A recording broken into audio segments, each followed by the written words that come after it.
She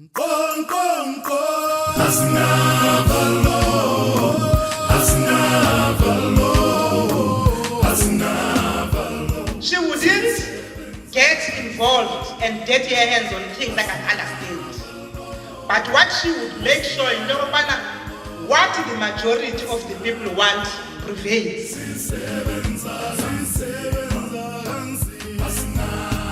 Wayengomunye owadweba lo mthethosisekelo lezwe lethu.